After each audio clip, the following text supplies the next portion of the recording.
In an era full of educational video games, a company that specialized in medical software decided to partner with a video game developer to make video games that helped teach children about medical conditions.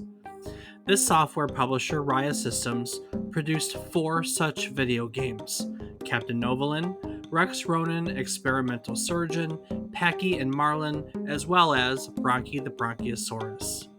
Today, we're going to take a look at these educational health games made in the 90s, talk about the historical context in which they were made, and talk briefly about how video games are used in medicine today. So stick around and join us as we learn about taking care of yourself on today's trip down memory card lane.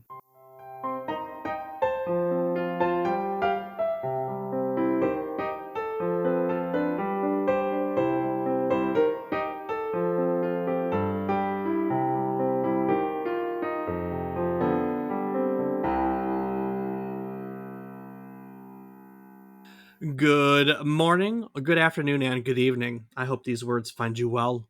Hello, and welcome to the 170th episode of our video game history podcast, A Trip Down Memory Card Lane.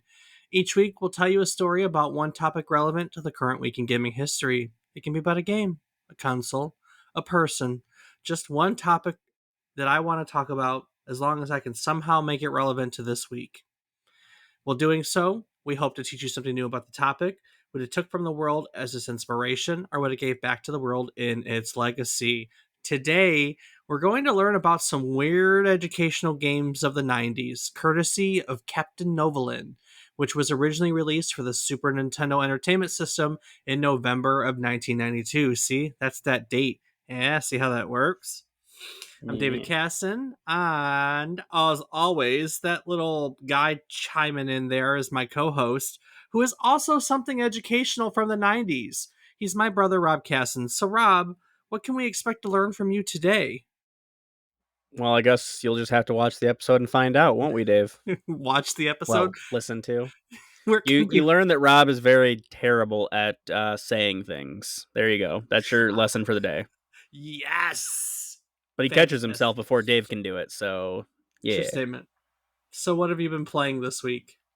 Well, Dave, this week has seen RuneScape, Farming Simulator, and Valheim. Nice. How about yourself? Dave the Diver, Valheim. I think that's it.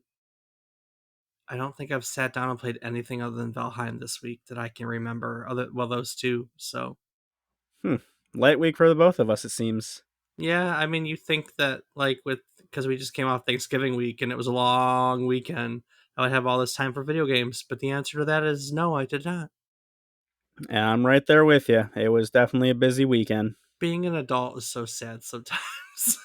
You got that right. Oh my goodness. So we've talked about this before. We talked about it, I think, last week or the week before. We definitely did an episode on this. But the early 90s were kind of a weird time for video games in this context. The early 90s saw games come out like Mortal Kombat and Night Trap, which were very violent. Night Trap was more violent and sexual in nature, and these were a stark contrast from video games of the past. You know, as video games as an art were evolving, people were starting to produce content that was a lot more mature. And at the same time, very much like we have, I believe, going on now, because history repeats itself, there were a lot of loud voices that were conservative, you know, on TV and in politics and so on and so forth. And anytime you have those people, they're always going to latch on to something obscene in their mind to be angry about. And in the early 90s, that was these violent and inappropriate video games. And so what you have is these politicians founded a commission and they brought in all these experts to talk about video games and how they're inappropriate and how video games cause children to be violent and, socially, decrepit. I don't even know the word I'm looking for, where they're just not, they're not so, socially inclined, and so on and so forth.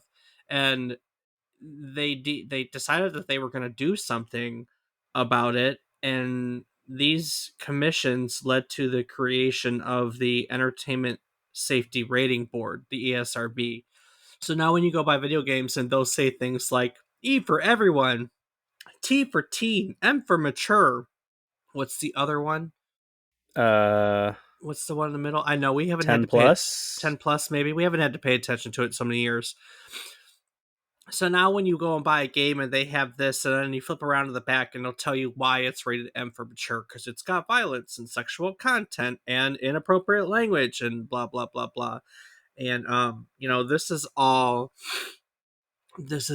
because, you know, all these people kind of spoke up and said, we are worried about what video games are doing to our children, and therefore we would like to give parents all the information that they need to make an informed decision on whether or not these games are appropriate for their children.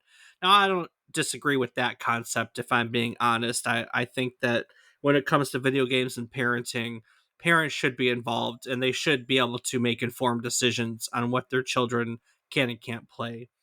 What I do disagree with is the whole old adage that video games cause children to be violent, or the XYZ, because almost every one of those take video games are violent. Every study that they've ever done has shown that there's no correlation between, video games and increased violence in children. No direct correlation. So that's complete crap. But the concept of the ESRB, not so complete crap. We should always be able to be make informed decisions, and that's an easy way for a parent, or anyone for that matter, because there are adults that don't like obscene content too. To be fair, to flip over the back of a movie, have the same thing, movie or video game case, and determine what they're looking at. But in response to this time period, there were a lot of companies that saw that maybe video games weren't going to be violent. Maybe that wasn't the way the industry was going to evolve, or they decided they were going to take the other route and say, okay, well, we'd like to make families aware that there are positive reasons to have video games. And so you have a ton of games coming out during this period that are educational video games, that take the opposite way. We've got games like Treasure Mountain, Incredible Machine, which is like making your own Rube Goldberg device to do various things. I loved Incredible Machine. You could like make a candle light up a balloon, that would the hot air would make the balloon rise, and then that would hit like a cup that would knock over a marble. The marble would roll down. I mean, you know what a Rube Goldberg machine, but it was so freaking cool to do it on Incredible Machine. And they made a couple of them. I used to play that in the computer labs at school. There were other games like, obviously, Math Blasters for math, Number Munchers for math, Word Munchers for spelling. So you had all these educational games that came out on computers that could be found. And then you had games like Where in the World is Carmen Sandiego, incredibly famous geography, video game, and TV show. God, did I love that TV show. And of course, you had the Oregon Trail, which we did a whole episode on before. Oregon Trail is a super fascinating story. The guys who made the Oregon Trail didn't even get they didn't make a cent off their game for years or something like that, or they didn't get credit for their game till like 30 years later, because a whole interesting story about who owned it at the time. Go check out our episode on Oregon Trail if you want to learn more. But like, these games were becoming increasingly popular. The Oregon Trail got new versions of itself, that were developed and released in the mid 90s. There were all these educational games all over the place. And then, back in what was it? Episode like 126, we did a whole episode on educational Mario games, right? So Nintendo decides that they want to get in on the fun, and take their own stance against these type of video games by taking their mascot, which is very much Mario at the time, and putting him into all these educational games. And what they come up with are some, let's say, mediocre games at best. None of these are well known in the Mario library. And we talked about all these in detail in episode 126, but we'll cover them real quickly here. You had like a digital coloring book called Mario and Friends When I Grow Up. That one was actually really fun because it had like a page for all these different, like you could be a cashier, or you could be a plumber, or you could be an astronaut or a doctor. So it had the whole spectrum. And each of these pages in the digital coloring book had a really funny story behind it that we kind of joked and had a good time with in that episode. So go check it out. Um, you had Mario Teaches Typing. We looked at some of the other typing. We've talked about that. We did a whole episode on typing, the history of typing games, and we covered that there. Whole like typing educational game all around Mario, and what there was an above ground level, there was an underground level. And then my favorites, there was like these trivia games. There was Mario is Missing, where that was more geography based. Luigi would have to go, Mario gets kidnapped. Luigi goes from city to city, like having to ask the local people, about their city. They learn about it, they answer some trivia, they recover an artifact, they put all the artifacts together to find Mario. And then they did one called Mario's Time Machine, which was the same concept, but instead of visiting various places, you visit various points in time. And when we looked at Mario is Missing and Mario's Time Machine, we kind of had some fun with it. And we double checked it against inaccuracies, like historical and geographical inaccuracies. So we had a lot of fun with those episodes. So, like I said, go check it out. That was episode 126. There was also some games that were made for Mario that were more baby games. You had Mario's Other Years, which was like preschool, fun with numbers and letters, like really basic fundamentals. And then they made a game, I think in 95, called Mario's Game Gallery. In 96, it was called Mario's Fundamentals. And that was just a Mario game that had some basic board games you could play, like checkers, goldfish. Yeah, goldfish, Dave. Backgammon, dominoes, and Yahtzee. So you have all these educational games coming out that are, just people trying to take a stand, trying to ride this conservative movement, and trying to find, frankly, different ways to use video games. I mean, there's nothing wrong with using video games for education. Rob, I think I've talked about before how, like, I see educational merit in games like we've talked about Age of Empires before, which we haven't done an episode on. But like I learned a lot of history from Age of Empires. Games like that are a really great way to get the basics for things. Um, Yeah, I that's definitely agree. They're engaging and a lot more fun. You can dive into it and live as part of the story instead of just reading. Yeah, and I remember, I mean, now I know them from context of learning history, as a historian with a history degree.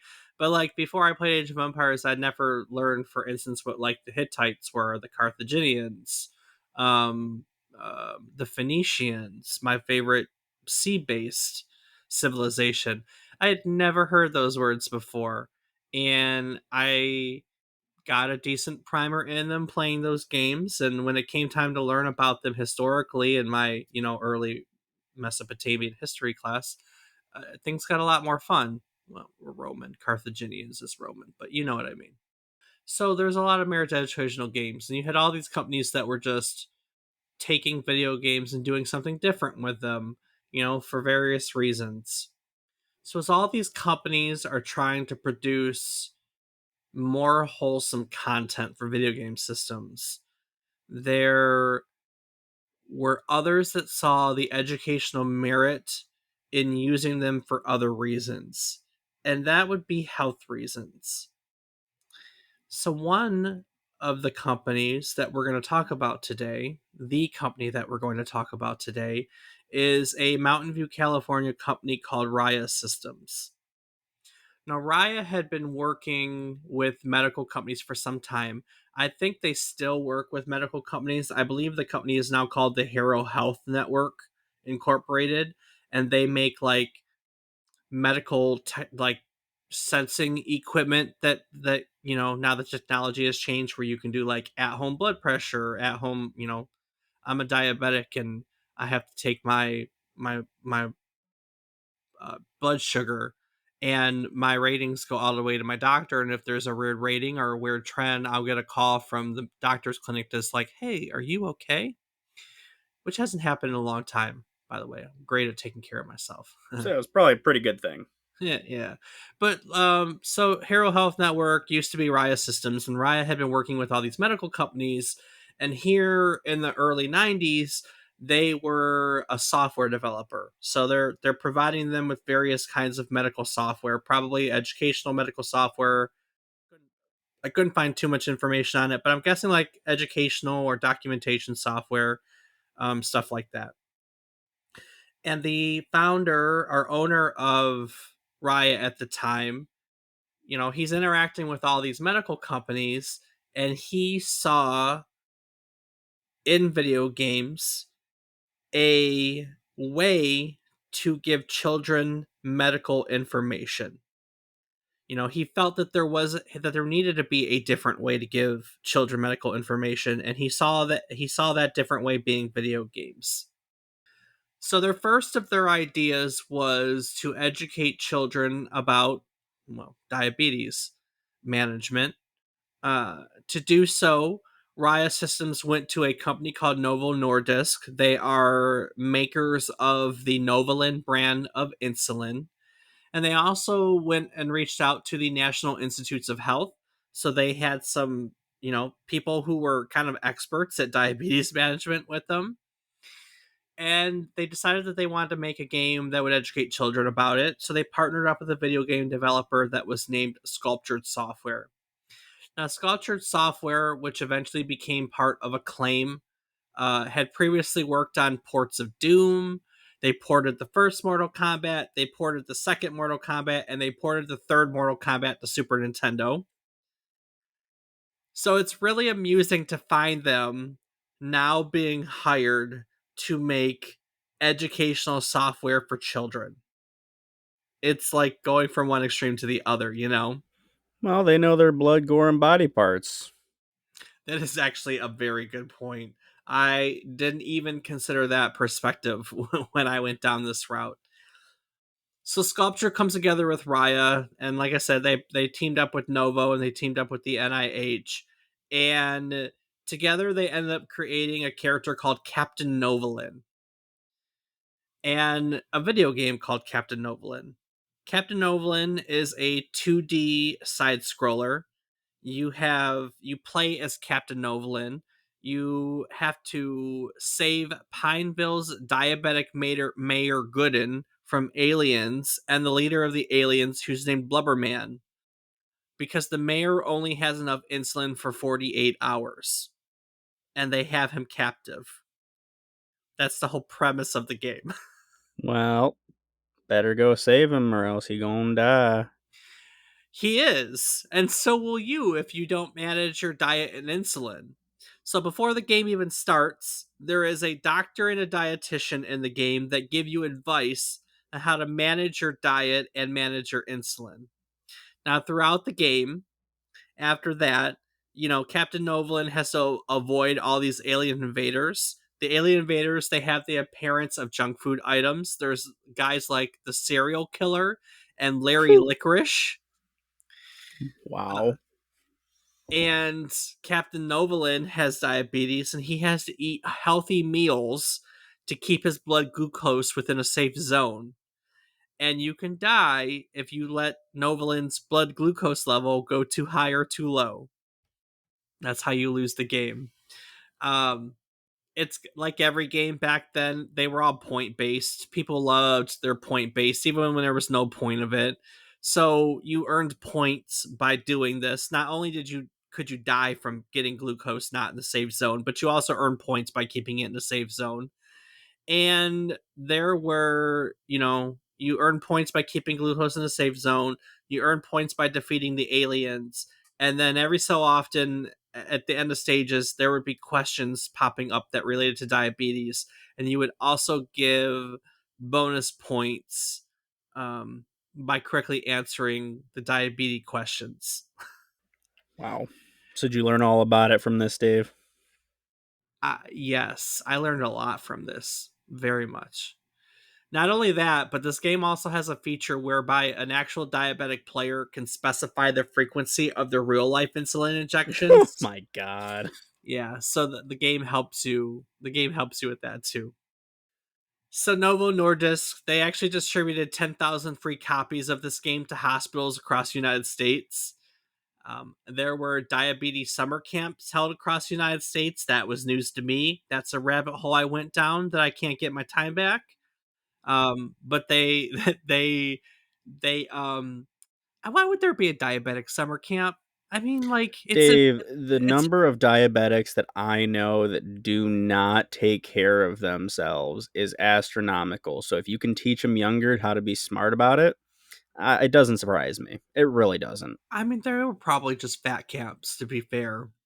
I mean, it could be that, or it could just be how to actually manage to take care of yourself. Because like I said, I knew people who just straight up wouldn't and would almost pass out all the time. Yeah, very true. So yeah, so they gave this game away to a ton of hospitals. They gave it to diabetes summer camps. So the kids that need to be active sat around and played Captain Novolin at summer camp. Now I'm sure they did both. That's just a joke. Don't come after me. And yeah, the game they released Captain Novolin for the Super Nintendo, November of 1992. Hence, here we are talking about it. It was only released in North America. It fared very well with people who were in diabetes management. Like they really loved the concept of a video game that helped do what they do.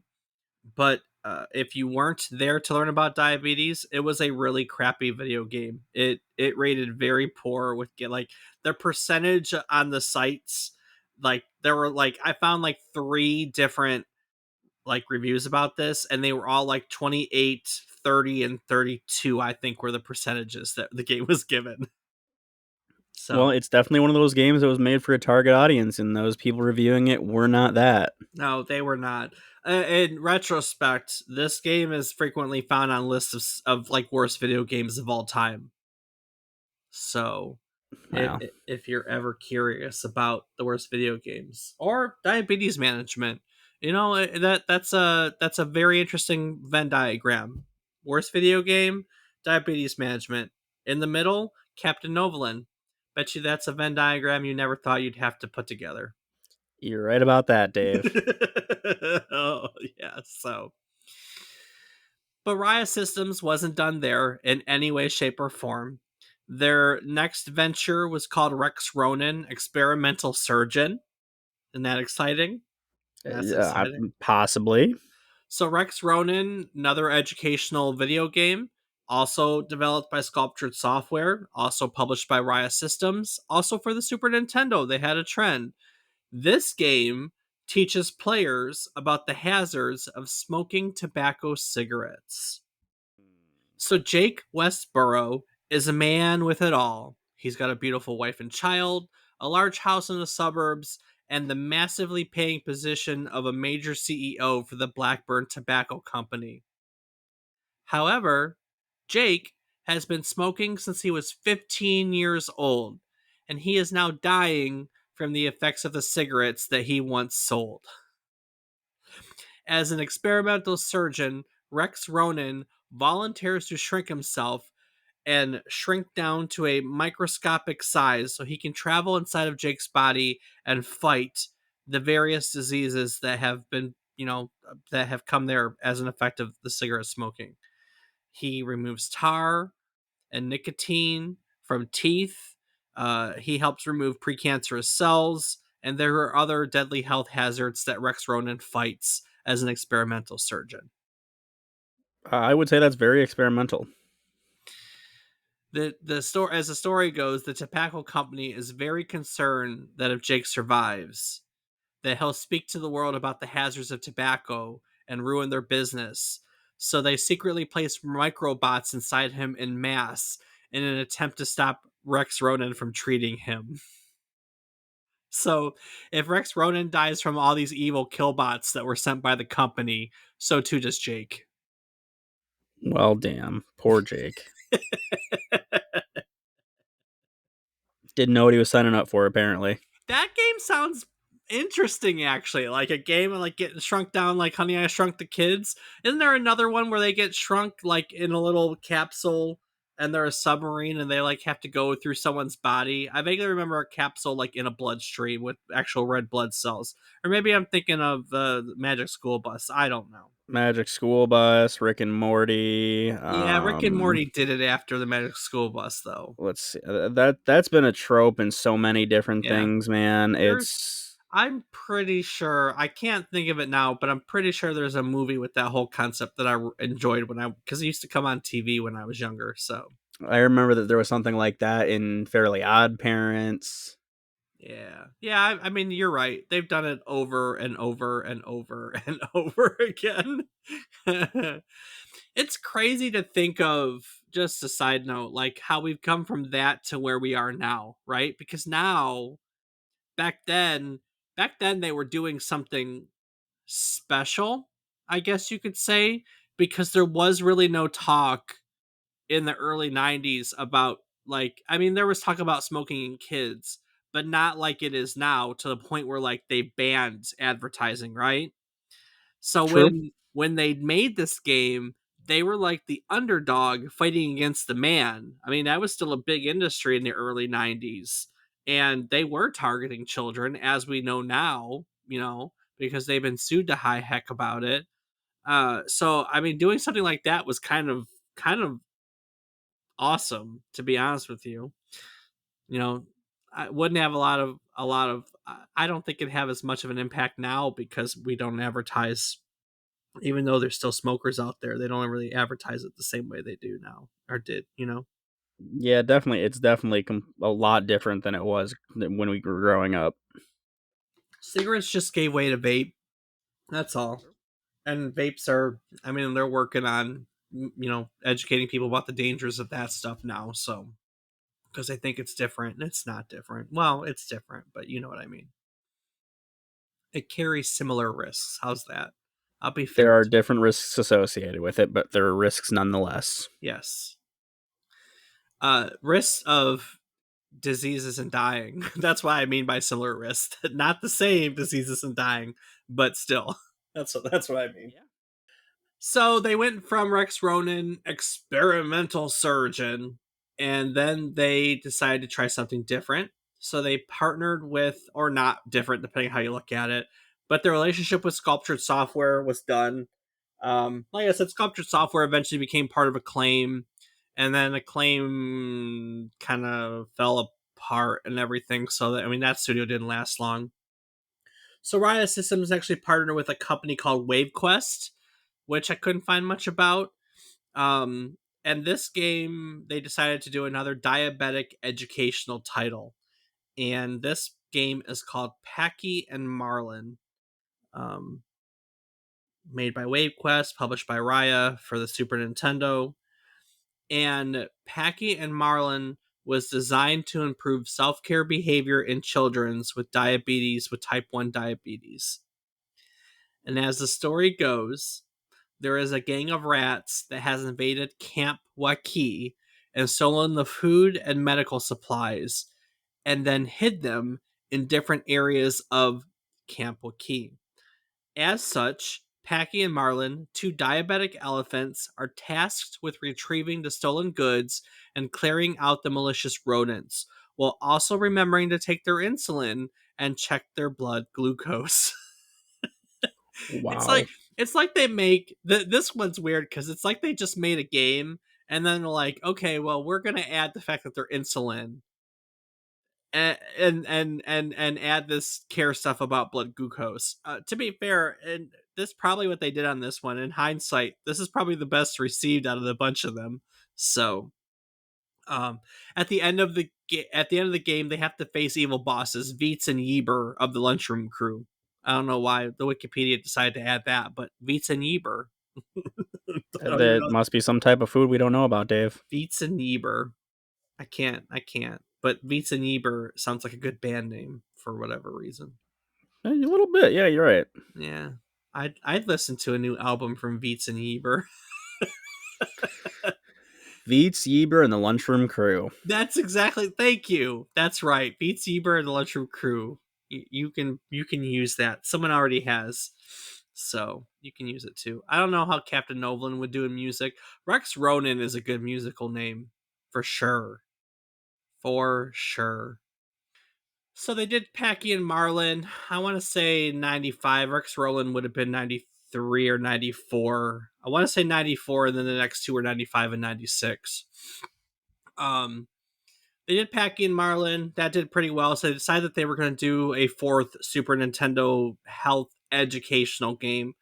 They continued their relationship with WaveQuest, and they decided this time that they were going to develop a game that teaches children about the dangers of asthma.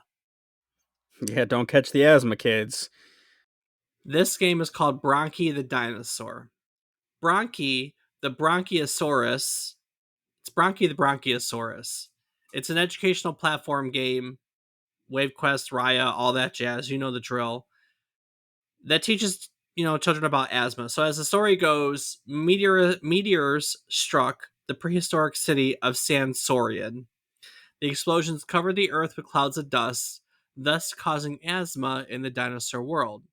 The dinosaurs built a mighty wind machine. That's cool. I didn't know they were that advanced. The dinosaurs built a mighty wind machine to clear the air, but their plans were thwarted by Mr. Rexo, who stole the machine, hid its pieces all over Sansorian, and forced other dinosaurs to protect them. Two friends, Bronchi and Trachey, with the help of their sidekicks Sam and Kyla, must find the missing machine parts before the dust returns and save the planet.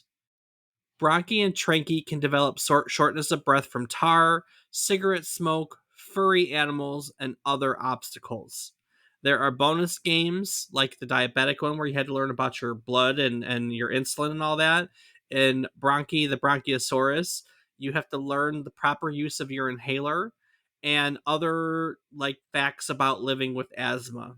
Like, probably staying out of, you know, dusty rooms or taking care of yourself when the pollen's very high. That kind of stuff. Limiting exercise, too. Mm Yep. hmm. So yeah, with these partners, the National Institute of Health and Sculpture and WaveQuest, Raya Systems kind of found this platform in the Super Nintendo to educate children about topics that were important to them. Now, from the video game standpoint, none of these games were very important. They weren't popular with gamers, but from the medical and educational standpoint, they did pretty well. They were looked upon favorably by the experts in their field, and that is important. That's important. It really seems like Raya Systems kind of found a perfect platform to educate children about the topics that were important to them. And speaking of having a platform to share important things, have you, dear listener, ever considered creating your own podcast? Do you have a great podcast idea and you just don't know where to start? Well, don't sweat it. We've got some fantastic tools for you. Thanks to Zencastr's all in one podcasting suite, it's easier than ever to get started creating content for your very own podcast. With Zencaster, it's super easy to record a podcast. Everyone logs in using their web browser, and you just start recording a high quality podcast right away. And it also allows you to record up to 4K video with your guests, if video is how you'd like to present yourself. And with Zencaster's multi layered backups, you always have the highest quality recordings, even if the connection is unstable. And with Zencaster, you never have to worry about what you sound like. Zencaster's post production process makes you sound buttery smooth. It automatically removes all those ums and ahs, removes all the awkward pauses in conversation too. You can set the right podcast loudness, reduce the background noise. You can do all sorts of really cool things all with a single click of a button. And if the thought of podcasting overwhelms you because you think you needed tons of different tools and services, relax. Those days are over. With Zencastr's all in one podcasting platform, you can create your podcast all in one place and distribute it to Spotify, Apple, and other major destinations. So, if you'd like to start your own podcast, or maybe you're already producing one and you'd like to take it to the next level, we've got a deal on some great tools for you. Go to zencaster.com/pricing and use our offer code MemoryCardLane. Use it, and you'll get 30% off the first month of any Zencaster paid plan. So sign up for Zencaster today, and you can experience the same ease in producing your own high quality podcast as we do each week. And speaking of ease, video games like Bronkie the Bronchiasaurus and Captain Novolin, they were largely designed to make the concepts that they educate, like diabetes management and asthma management, easier for children. They would teach them things. And this is an early way of a concept that we call therapeutic gaming. Now, I'm not going to go too much into therapeutic gaming, um, you know, but there is a really great children's hospital near where we grew up in Ann Arbor, Michigan, the CS Mott Children's Hospital, which is part of the University of Michigan Health Network, and they actually have a therapeutic gaming. They call it the Therapeutic Gaming and Patient Technology Department. So I thought very briefly we could take a look at it and see how they kind of use video games and technology to help people the same way that these games were trying to do in the early 90s. They Their motto, their mission, as they advertise on their website, is that they are committed to enhancing the patient experience and supporting healing through the creative use of gaming and a wide range of emerging technology platforms. They believe that therapeutic gaming and virtual reality offers a number of benefits to patients, including encouraging fine motor movement, problem solving, and critical thinking, facilitating cooperative gameplay to encourage socialization and normalization, and reducing isolation from friends and family outside the hospital through online gaming. So it's kind of funny because way back then, when in the early 90s, when they were backlashing, when Congress was lashing against video games, they were talking all about how, video games socially isolate people. That was the word I was looking for back then. Video games socially isolate people. And here you have an actual health network that's kind of using it to help people in the hospital be less isolated. Yeah, it's definitely kind of funny, but that's the thing is people want to lash out against things they don't understand without taking the time to do research, and they just gut react. I think they did a lot of research. They just came to their own conclusions, basically. They definitely came to their own conclusions, or they read what they wanted to read into it, which is kind of what always happens with political debates. Yeah, no, I think that's a safe argument. Some of the current initiatives that the therapeutic gaming department at CS Mott is doing right now, they let patients bring their own video game device that can be connected to hospital TVs, and they again use that so people can play video games and and and visit with their friends and family when they're stuck in the hospital. If they don't have a video game console, there are ones that get donated to the hospital, and patients can actually request it. There is a team there that they can put in a request that will bring them a video game console to allow them to play. They actually have video game cart, where people come around with video game systems. Volunteers can play games with patients again to help reduce isolation and encourage socialization. Um, Kids can request an iPad. That iPad has various games and activities and entertainment. There is a 3D printing aspect to the therapeutic gaming and patient technology department now. They can make various 3D models to learn about the technology and also commemorate their stay by making a cool thing. There's a Lego robotics program. that helps with basic skills and motor function skills and learning skills, keeps the brain sharp, where they can build Lego, basically Lego robots, which we all want to build Lego robots. Yeah, it's pretty fun. The one thing though at CS Mott that gets talked about a lot, and if you Google therapeutic gaming and CS Mott, you'll find a ton of news articles on this specific concept, and that's the way that they use virtual reality, which is a big thing for them right now. So you have a lot of patients, since they're children in these hospitals that can't go places. Some of them are very ill and are stuck to their bed, or they can't leave the hospital. And so the therapeutic gaming department likes to use virtual reality to, as they say, help patients experience a world that may feel out of reach to patients. They advertise that patients can experience scuba diving, they can explore rainforests, they can ride roller coasters, and in proper CS Mott form, they can run down the tunnel onto the field at Michigan Stadium, which is awesome if you've never gotten a chance to do it for real. So It uh, definitely is. they say they even have a 360-degree video where patients can explore the inside of an ambulance. So an attempt to try to make the medical process a little less scary for children. And this is something that's really looked upon. That is a fantastic concept. I myself like using virtual reality and getting to explore. I haven't gotten to travel a whole lot. None of us realistically have, since you know what. And while we were stuck at home, VR was a really great way then for me to like visit. You can stand in the middle of the Coliseum and look around, or you can stand in the middle of a ton of things and look around. From the comfort of your own home.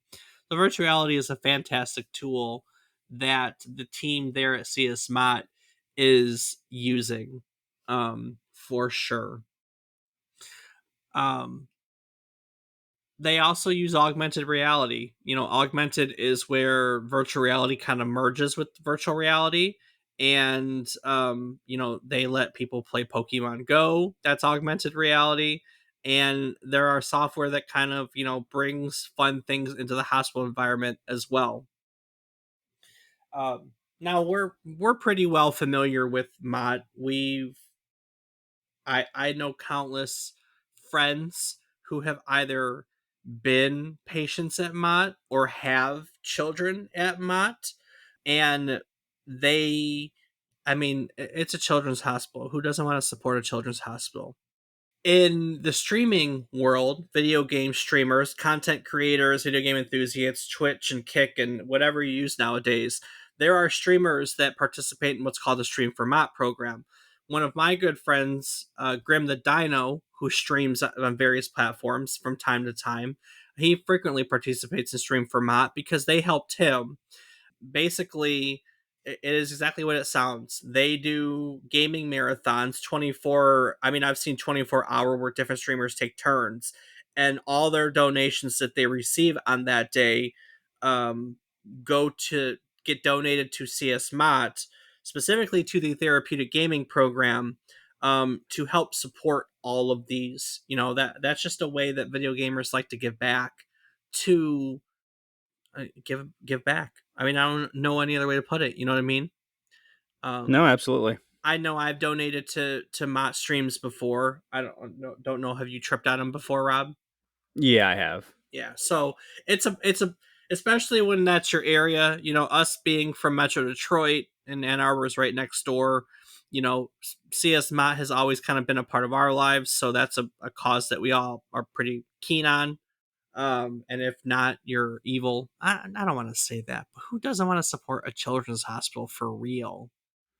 Yeah, I couldn't tell you, Dave. And wasn't it one of your friends actually that did one for CS Mott not too long ago? Yeah, that was Grim the Was on the Dino. Yeah, that's it. Yeah. Yeah. That's That was Grim. That was Grimlock. That was my friend. So he has been in that hospital network. He has health issues himself. It's part of his story. If you want to go check it out, you can go check his stuff out. But he has done a fantastic job streaming as part of those activities, and giving back. I mean, I know at one point they bought, before there was a stream for mod, I'm pretty sure they bought video game systems and donated them to the hospital as well. So before there was a therapeutic program that did that, they were doing that themselves. So fantastic guy, fantastic cause. Go check him out. Um, Grim. So therapeutic gaming, it's been around since the early '90s in weird educational Super Nintendo form, and kind of still exists today, in hospitals and medical networks, where they use, virtual reality to, prevent social isolation, and they use online gaming to prevent social isolation. And they use things like Legos for motor skills. There's a lot of merit to video games these days. Nothing I don't need to tell anyone listening to this podcast, because we're all gamers and we love it. So, right? You got that right, Dave. You're Right. that or just history lovers? Very true. Very, very true. There's definitely history lovers too. So, well, Sculptured Systems really only did those, or not Sculptured, Raya Systems really only did those 4 video games. And then, like I said, best I can tell is they eventually turned into the Hero Health Network, got out of video games and into medical technology. And they're still doing business with medical technology. Still Mountain View, California. Yeah. And Sculptured fell to Acclaim. I don't know what WaveQuest did. It's hard sometimes with these video games, with the time and everything that I have to find out everything. But if you're interested, you do the digging. You do the digging. I got to do a new topic a week. You do some deep diving. I love deep diving, so I already did some deep diving for next week. I was gonna say you obviously already did some when you were playing Dave the Diver. Oh, that was a good joke, actually. That was a very good joke. So, like I said, we've kind of talked about the early '90s and educational video games. Not these 4 in particular, but we did educational Mario games of the '90s, and that was episode 126. Which, of course, if you'd like to check out our old episodes, you can find them pretty much any podcast distribution network, Spotify or Podbean or whatever you use to get your podcast. But you can also do it by going to our website, which is www.memorycardlane.com. Rob, what else can people do on our website?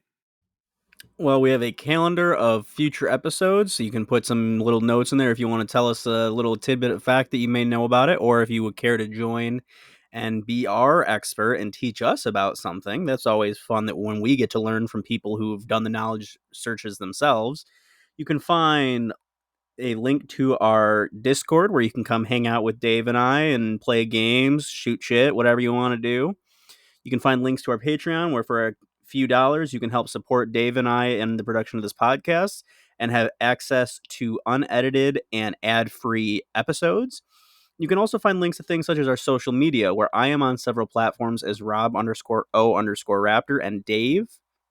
I can be found on various platforms as David is wrong, which I frequently am. So I don't know why you listen to me. That's not true. I'm not You wrong. get some stuff right. I do my research. I'm pretty good at research. That you are. I'll give you that, Dave. That's all I'm good at, though. I wasn't going to say it. I'm glad you did. I know my strengths and weaknesses.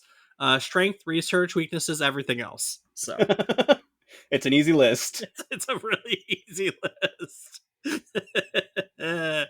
Each week, we'll tell you the story about one topic relevant to the current week in gaming history. This week, we told you the story of the 4 educational health video games made by Raya Systems in the mid 90s.